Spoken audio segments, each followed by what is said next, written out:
مسلمانوں کے قبلہ اول مسجد اقصی کی تاریخ 5000 سال پرانی ہے۔ یہ زمین پر بنائی جانے والی دوسری مسجد تھی اور مسلمانوں کے لیے یہ تیسری اہم ترین مسجد کی سی حیثیت رکھتی ہے۔ اس مسجد کو خانہ کعبہ کی تعمیر کے تقریباً 40 برس کے بعد تعمیر کیا گیا، جس کا آج کل رقبہ تقریباً 1,44,000 مربع میٹر ہے اور اس میں 5 لاکھ سے زیادہ لوگ نماز ادا کر سکتے ہیں۔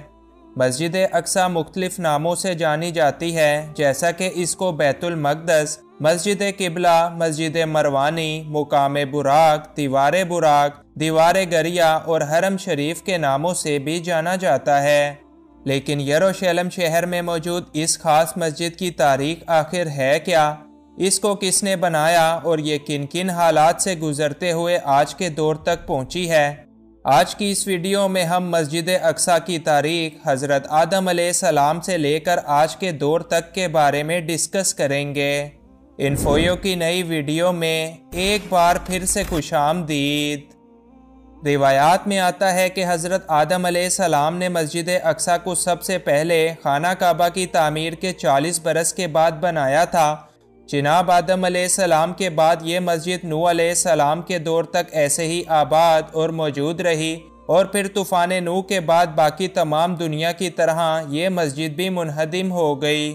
اس کے بعد حضرت عیسیٰ علیہ السلام کی آمد سے 3000 سال پہلے اس مقدس شہر کو کنعان کے لوگوں یعنی پیوسیوں نے آ کر یہاں پر آباد کیا تھا اور اس سرزمین کا نام فلسطین بھی انہی لوگوں کے دور میں رکھا گیا۔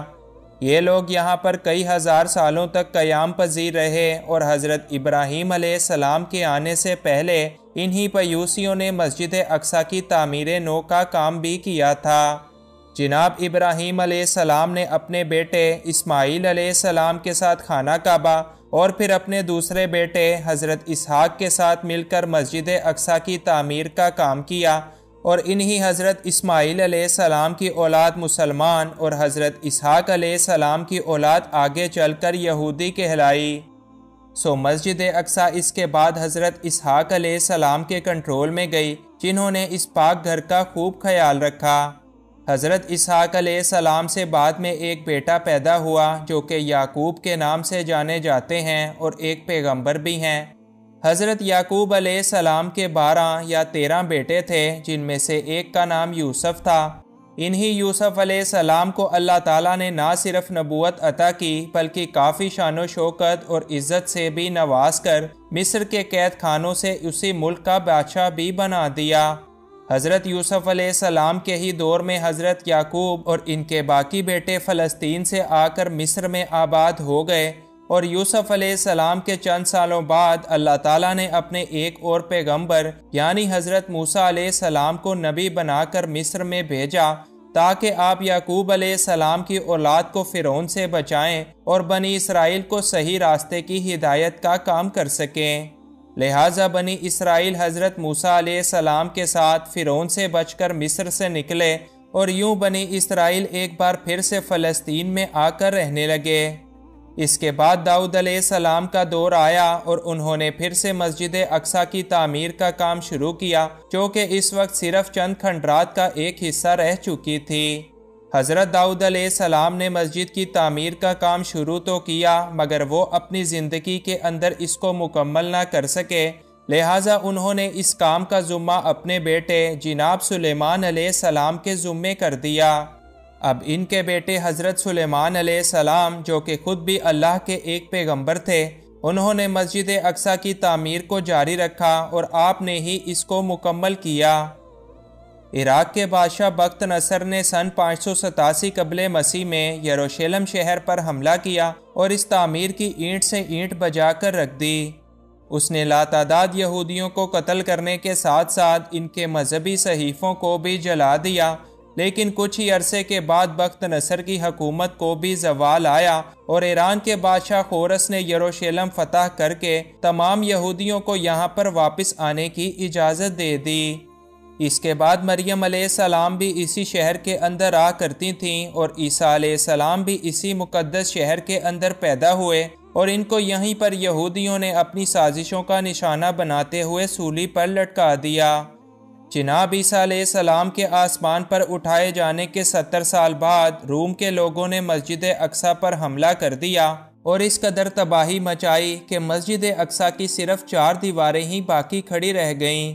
یہودی بھی اس کے بعد کئی 100 سالوں تک نہایت سخت دن گزارتے پوری دنیا میں ذلیل و خوار ہوتے رہے۔ یہ مسجد آخری پیغمبر کے آنے تک اسی طرح رہی جب تک کہ واقعہ معراج پیش نہیں آ گیا۔ مسلمان پہلے اس مسجد کی طرف رخ کر کے اپنی عبادات کیا کرتے تھے، لیکن بعد میں اللہ کے حکم سے ان کا قبلہ خانہ کعبہ کو بنا دیا گیا۔ لیکن مسجد اقصیٰ کی عزت اور اس کا مقام و مرتبہ مسلمانوں کے دلوں میں ذرا برابر بھی کم نہیں ہوا۔ رسول اللہ صلی اللہ علیہ وآلہ وسلم کے وصال کے 6 سال بعد جب مسلمانوں کا لشکر مختلف ممالک کو فتح کرتا ہوا یروشلم شہر تک پہنچا تو اس وقت وہاں پر عیسائیوں کی حکومت تھی۔ وہ لوگ مسلمانوں کی فوج کو دیکھ کر قلعہ بند ہو گئے اور صلح کے لیے پیغام بھجوایا اور شرط یہ رکھی کہ اگر مسلمانوں کے خلیفہ خود آئیں گے تب ہی یہ صلح طے قرار پائے گی۔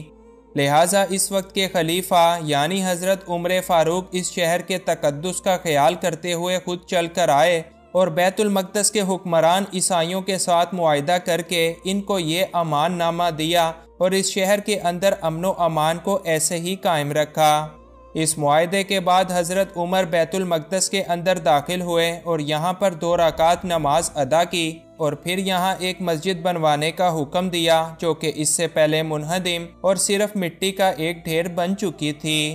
لہٰذا بنو امیہ کے ایک خلیفہ جس کا نام عبد الملک بن مروان تھا، اس نے خلیفہ کے حکم پر مسجد کو دوبارہ سے بنوانے کا کام شروع کیا۔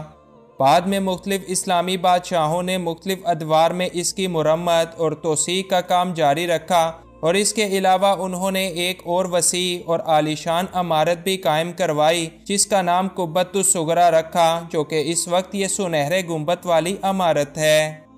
سال 1099 میں عیسائیوں کی صلیبی افواج نے اس مسجد پر حملہ کر کے اس پر قبضہ کر لیا اور مسلمانوں کو یہاں سے قتل کر کے بھگا دیا، جس کے بعد نور الدین زنگی بادشاہ نے مسجد اقصیٰ کو واپس لینے کے لیے مہم کا آغاز کیا، لیکن وہ اپنی زندگی کے اندر ایسا نہیں کر سکے۔ لہٰذا اس کے بعد سلطان صلاح الدین ایوبی جب بادشاہ بنے تو انہوں نے سال 1087 میں صلیبی افواج کو شکست دی اور یروشلم شہر کو مسلمانوں کے لیے ایک بار پھر سے آزاد کروا لیا۔ اس کے بعد سال 1918 تک سب کچھ ٹھیک ہی رہا اور پھر برطانوی حکومت نے یروشلم شہر کو مسلمانوں سے چھین کر اس کو اپنے قبضے کے اندر لے لیا۔ برطانیہ کے قبضے میں یہ شہر آنے کی دیر تھی کہ یہودی یہاں پر تیزی سے آ کر آباد ہونے لگے، کیونکہ باقی دنیا میں ان کو ظلم و اذیت کا سامنا کرنا پڑتا تھا۔ یوں چند ہی سالوں میں ایک بہت بڑی تعداد میں یہودی یہاں پر آ کر رہنے لگے اور پھر سال 1948 میں یہودیوں نے اسی جگہ پر اپنے ایک الگ ملک یعنی اسرائیل کے قیام کا اعلان کر دیا۔ بس وہ دن ہے اور آج کا دن یہودی اس ارض مقدس کی سرزمین پر مسلسل قبضہ کرتے ہی چلے جا رہے ہیں، اور آج انہوں نے اصل فلسطین کو صرف ایک چھوٹے سے علاقے تک محدود کر کے تقریباً پورے ہی ملک پر اب اپنا قبضہ جما رکھا ہے۔ یہودی، عیسائی اور مسلمان تینوں ہی مذاہب کے لوگ آج بھی اس ارض مقدس پر اپنی اپنی ملکیت ظاہر کرتے ہیں اور کوئی بھی اس سرزمین کو چھوڑنے کے لیے بالکل تیار نہیں ہے، اور یہی وجہ ہے کہ اس ارض مقدس کو لے کر لڑائی جھگڑے اور تباہیاں کسی بھی صورت رکنے کا نام نہیں لے رہیں۔